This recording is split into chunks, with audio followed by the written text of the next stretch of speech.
Florante, Aladdin, Adolfo.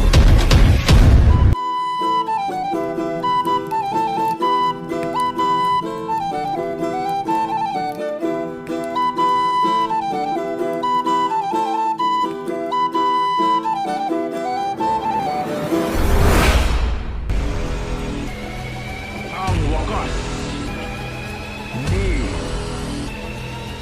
Adolfo.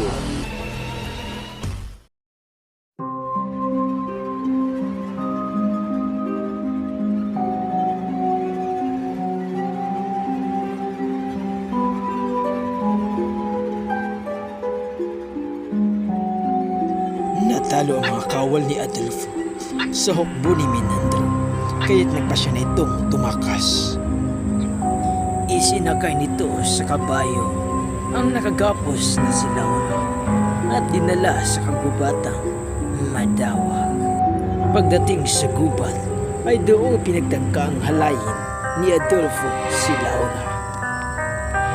Noon dumating si Plerida na nasaksihan ang nais gawing pangahalay ng buhok na si Adolfo. Hindi nagdalawang isip si Plerida na iligtas si Laura sa kapahamakan sa pamamagitan ng pagtudla ng palaso. Tinamaan ng palaso sa dibdib si Adolfo na siyang naging sanhi ng kamatayan nito.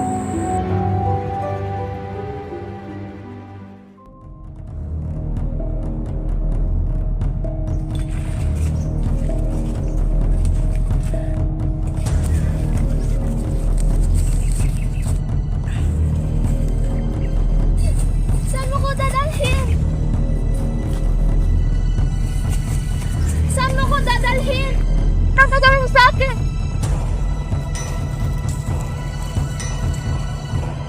Tulong! Tulong! Tulong! Tulong! Mahimik ka! Kita nito ay magiging akin ka! Hoy! Itigil mo yan!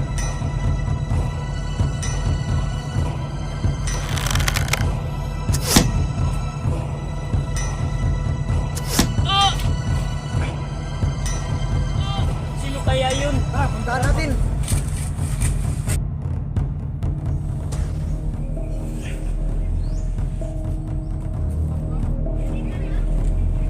Ingayan sa'yo sa kangangal at walang galang sa babae.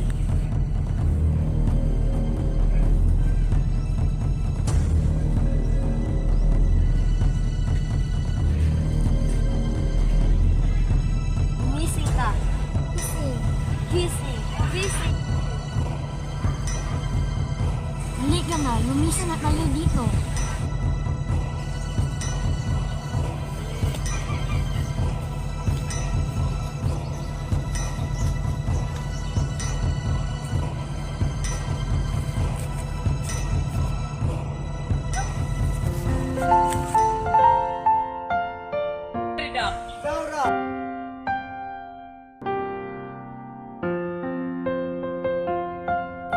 Aladdin! Aladdin!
Natapos ang pag-uusap ng apat nang dumating si Minandro sa gubat kasama ang kanyang hukbo. Laking tuwa nito na makita ang nakaligtas, sina Florante at Laura, at malaman na ang buhay ng buhong na si Adolfo ay nautas na. Mula sa kagubatan ay ligtas na ibinalik ng hukbo ni Minandro sina Florante at Laura kasama ang kanilang naging tagapagligtas na sina Aladdin at Flerida.